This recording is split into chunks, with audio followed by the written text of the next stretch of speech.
Hello again and welcome to another episode of Cooper's Commercial Match Angling. Unfortunately it's from my home at the moment, we're in lockdown. Obviously fishing is allowed, so if you've got a local fishery to you, great, you can get time on the bank. But it's also a great time at home to be cleaning your tackle, tying up rigs and obviously filling your hook boxes up. What I'm doing here today is I'm just going to show you, it's obviously winter time now, there's been a lot of videos out with bomb and bread. So I'm going to show you in my tank basically how the way that you punch your bread, compress it and load it onto your quick stop is crucial, and also some little tips to make it more buoyant. It's good to see in water how your bait reacts. That's why I've got myself a little tank. I've had this now for about a year. I watch my method breakdowns and everything in this tank. So I'm just going to show you, I've tied a couple of hooks up. I use 12 QM1s for all of my method bomb fishing. I keep it pretty simple. I'm just going to show you on this little camera. Basically, I've got a 12 QM1 there with a quick stop, and I've also got one with a spike. So the first little tip that I'm going to show you, basically to get your hair lengths correct, which I find that 10 and 12 mil is the go-to. You can use your punch because you know it's 10 or 12 mil diameter. You can use your punch to set your hair lengths. So obviously this one's tied at 10 mil and that's a 10 mil punch. So that's the first little tip.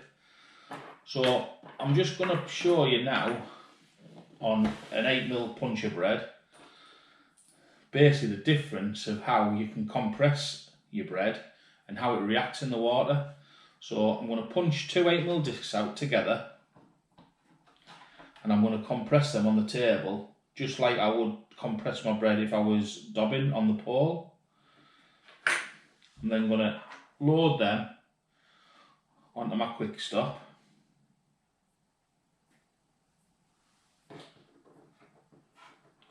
So two compressed pieces of bread, load them onto the quick stop, turn the quick stop, just drop that down there. I'll just show you that on the back of my hand. So you can see there, two pieces of bread. And then I'm going to drop them in the tank just so you can see how they react. So for the purpose of this, because my tank is only 10 inches deep, I've just put some number 8 shot 5 inches from my hook so that we can make sure that we're only popping up that right distance so you can see it properly on the camera. So I don't know whether you can see that there. It did sink slowly, but the bread has actually sunk perfectly to the bottom of the tank, which people thinking that they've got popped up bread is incorrect. So if them carp are sat in the higher layers or 8 inches, 10 inches off the bottom or 2.5 foot deep, basically you're not presenting your bait in the carp's eye line.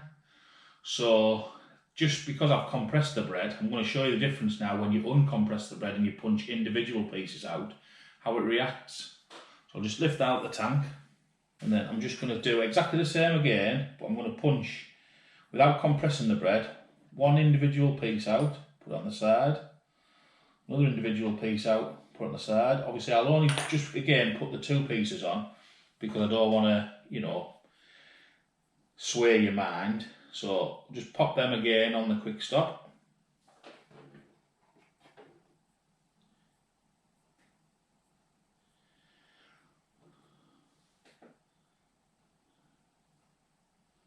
So same size bread, everything just uncompressed. And we'll drop that in the tank and see the difference. So as you can see now, hopefully the camera's picking that up, the bread is popped up that 5 inches. So from where I've got the shot, the bread's now sitting 5 inches. simply because I haven't compressed that bread when I've punched it. What I'm also going to show you, I'll just show you a 10mm and a 12mm, exactly the same. And what you'll notice is that when you compress the bread, the bigger the discs, the heavier it gets, which is, you would think is correct. But when you uncompress the bread, the more discs you put on, the more buoyant it becomes, simply because you've got more air in the bread discs. So the more discs you put on, the bigger surface area as well of that disc supports the weight of the hook even better. So I'll just prove that to you.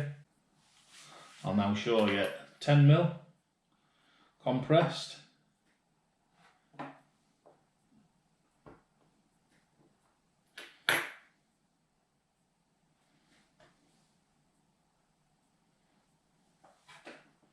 I'll just show you them compressed pieces of bread. We'll load them.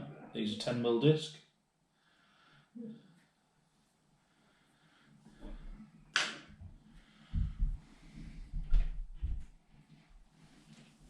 You can see again the bread sunk. Okay, 2 10mm punches on the side, uncompressed. So individual pieces.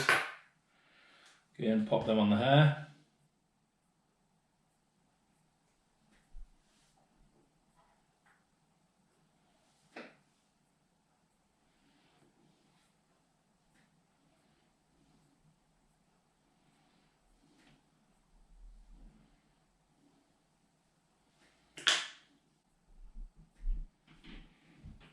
Show you that in the back of my hand.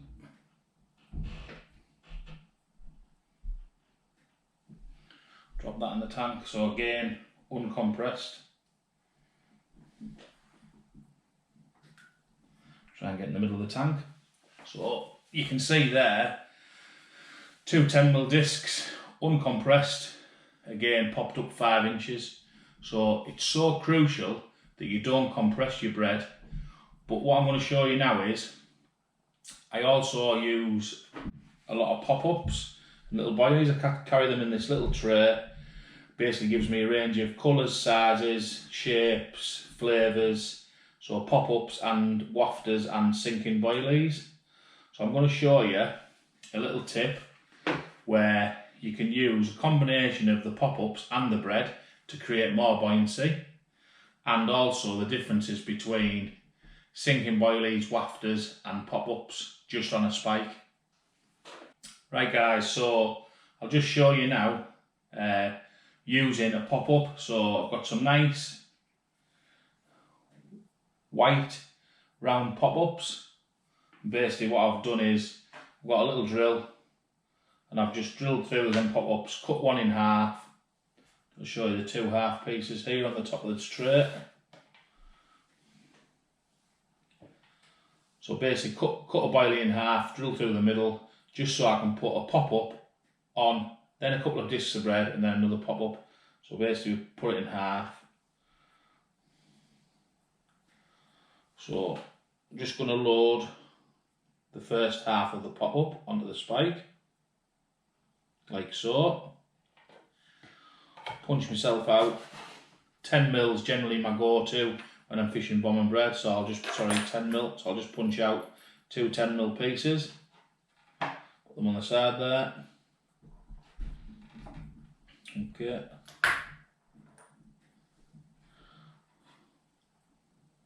Load 1.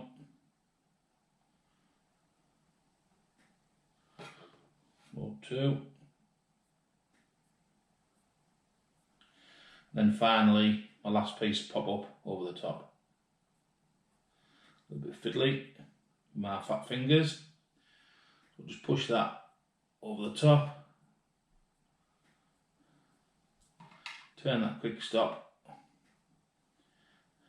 And then basically what we've got is, we've got a pop up both sides of the discs of bread. The camera can show that there, perfect. So now we'll load that into the tank. And all this does, it just gives me a little bit more confidence. So as you can see there perfectly, gives me a bit more confidence that my bread, when it swells up, is going to stay buoyant for longer and probably stay on the hook for longer. But also, if the bread does come off the hook, I've still got a pop-up on there. You can put full pop-ups on, you can put pop-ups alone on, you can mix and match, it's entirely up to you. I just use this for a little bit more confidence that my bread is, you know, popped up 5 inches. Another little tip is, basically get some pieces of crust off your bread. So some little pieces of crust, and what you can do is put a piece of crust on, a piece of bread, disc, and then another piece of crust. Again, gives you a little bit more buoyancy, popping it off the bottom. So just a few little tips there of what you can do to enhance your bread. So next we're going to move on to just pop-ups alone. Right guys, now we're going to move on to showing you sinking boilies, wafters and pop-ups alone. So just before we do that, I've just punched out 2 10mm discs of bread, size 12 QM1, and I'm just going to drop them. These are uncompressed. I'm just going to drop them into the corner of the tank and just leave them there so you can see basically, while I mess about with the boilies and show you the wafters, you can see how long that bread will stay popped up for. So I'll just drop that into the corner of the tank.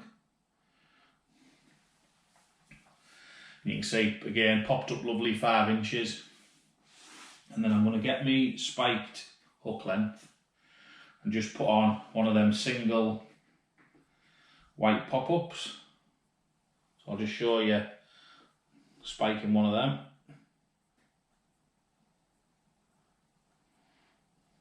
Basically just pushing a bayonet or a spike straight into the boilie. It's important to have your spike in a loop so that your boilie can twist and move about and pop up how it wants. Just drop that into the tank. So you can see there, that's a true pop-up. So you can see that that's popped up, you know, maybe not the full 5 inches, just due to the weight of the hook and the size of the pop-up, it's probably popped up about 3 inches. You can see that pop-up keeps the hook semi-buoyant, pointed perfectly in the right direction. So if them carp come in and suck it up, obviously they set the hook.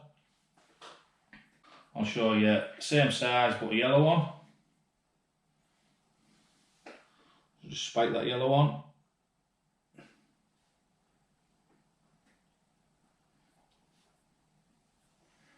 We'll drop that into the tank. So you can see there, perfectly popped up, that yellow pop-up, perfectly 5 inches. And then now what I'm going to show you is the difference between them pop-ups and washters and wafters, what a lot of people use now. So this is a Ringer's wafter, so chocolate orange wafter. Fiddly from our fat fingers this. Just load that on. Push that spike in and just show you that on the camera again. So this is a Ringer's chocolate orange wafter. Just drop that in the middle of the tank if we can. As you can see, very slow sinking, but again it has sunk, but it is semi-buoyant to the hook, so as soon as a carp comes in and sucks that up, obviously it goes in, it's a lot more buoyant than a sinking bait, goes in and sets the QM1. And last but not least, I'll show you basically a sinking boilie. Let's put that on there. So these are full on sinking boilies or sinking pellets. Again, push the bayonet in that. Just show you that again at the camera. And you'll probably see the difference. This should sink like a brick.